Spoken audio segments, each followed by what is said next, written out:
सलग प्रवेश मिळतो ही मोठी गोष्ट आहे.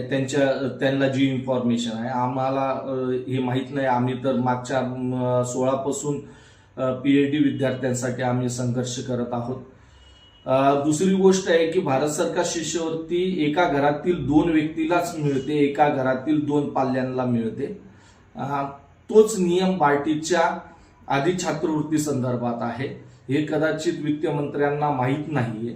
वित्तमंत्र्यांचं शिक्षण स्वतःचंही झालं नाही आणि त्यांनी त्यांच्या मुलांनाही शिकवलेलं नाही म्हणजे महाविद्यालयीन आणि विद्यापीठीय स्तरावरील शिक्षण शिकवलं नाही. बाकी तर त्यांनी जे शिकलं आणि ते जे महाराष्ट्रात संदर्भात करत आहेत ते तर त्यांनी शिकवलं. आत्ताच एक प्रकरण झालं होतं पार्थ पवारचं. आपण बघितलं की अनुसूचित जातीच्या व्यक्तींचं जे इमानी जमिनी आहेत ते हडपण्याचं काम अजित पवारच मुलगा करत आहे.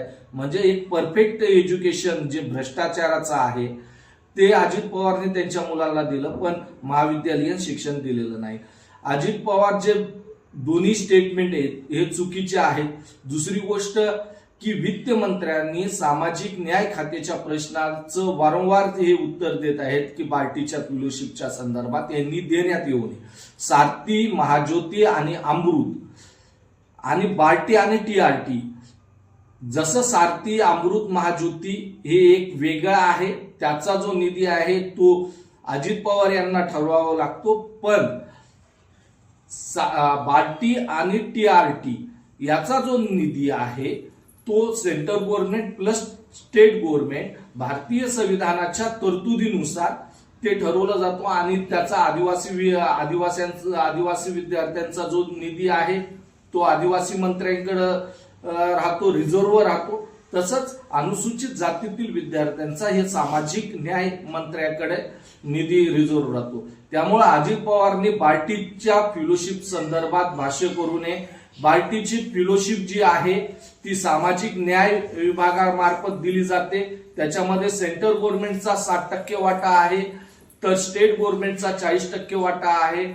आमचं असं म्हणणं आहे की 2016 पासून 2024 पर्यंत ही जी पीएचडीला अनुसूचित जातीच्या विद्यार्थ्यांनी मोठ्या प्रमाणात म्हणजे काही प्रमाणात जो प्रवेश घेतला, आमच्यातले जे काही हायर एज्युकेशन पर्यंत आले आणि त्यांनी पीएचडीची पेट परीक्षा पात्र होऊन त्यांनी पीएचडी मध्ये प्रवेश मिळवला, त्या विद्यार्थ्यांची आणि अनुसूचित जातीतील ही पहिली पिढी आहे जी पीएचडी सारखं शिक्षण घेण्यास पात्र झाले यूजीसीचे 2016च्या नियमानुसार.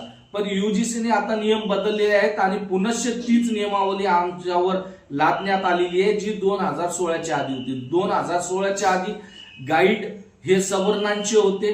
सवर्ण जी लोक घ्यायची तीच लोक घेत होती. अनुसूचित जातीच्या विद्यार्थ्यांना पीएचडी मध्ये प्रवेश हा नसल्यात गणती होता. पण 2016च्या यूजीसीच्या पेट एक्झाममुळे हा प्रवेश मिळायला लागला तो 2024 पर्यंत.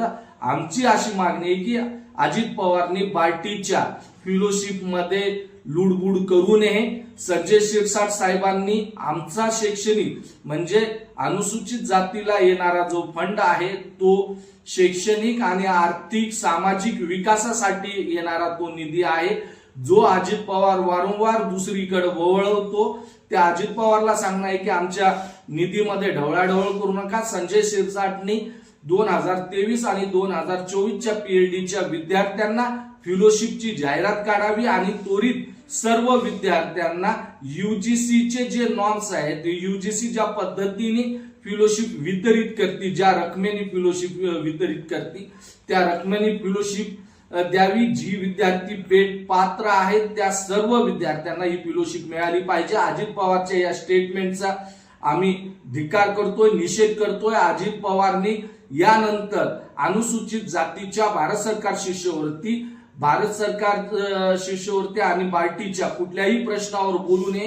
ही महाराष्ट्रातल्या अनुसूचित जातीतल्या विद्यार्थ्यांचा त्यांना म्हणणं आहे. जर त्यांनी याच पद्धतीने अनुसूचित जातीच्या विद्यार्थ्यांच्या आर्थिक आणि व्यवहारामध्ये किंवा ज्या आर्थिक सवलतीमध्ये लुडबुड केली तर याचे परिणाम अजित पवारला भोगावे लागतील. आम्ही आज फक्त निषेध करत आहोत. याआधीही पीएचडीच्या विद्यार्थ्याबद्दल वाईट भाष्य अजित पवार यांनी केलं होतं, त्याचाही निषेध महाराष्ट्रभरात झाला.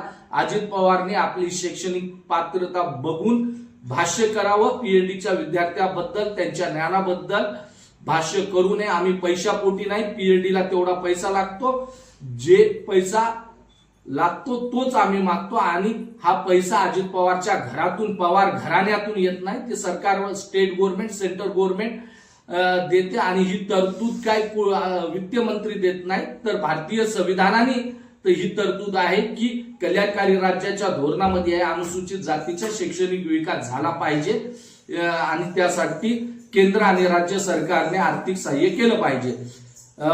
पुन्हा एकदा सांगतोय, अजित पवारच्या या स्टेटमेंटचं जे परवाच्या दिवशी दिलं त्याचा आम्ही जाहीर निषेध करतोय. तसंच संजय शिरसाट साहेबांनी समोर यावं आणि बार्टीच्या सर्व संशोधक विद्यार्थ्यांना जी 23 आणि 24च्या विद्यार्थ्यांची अद्यापर्यंत जाहिरात काढलेली नाही, ती जाहिरात करावी आणि सर्वांना द्यावं. संजय शिरसाट साहेब, तुमच्यावर जर अजित पवार प्रेशर आणत असतील तर आम्ही ते उघड येऊन सांगावं. अनुसूचित जातीतील विद्यार्थी तुमच्या पाठीशी आहेत. तुम्ही उघडपणे बार्टीच्या विद्यार्थ्यांना, सर्व विद्यार्थ्यांना फेलोशिप द्यावी, एवढी विनंती आहे. जय भीम, जय भारत.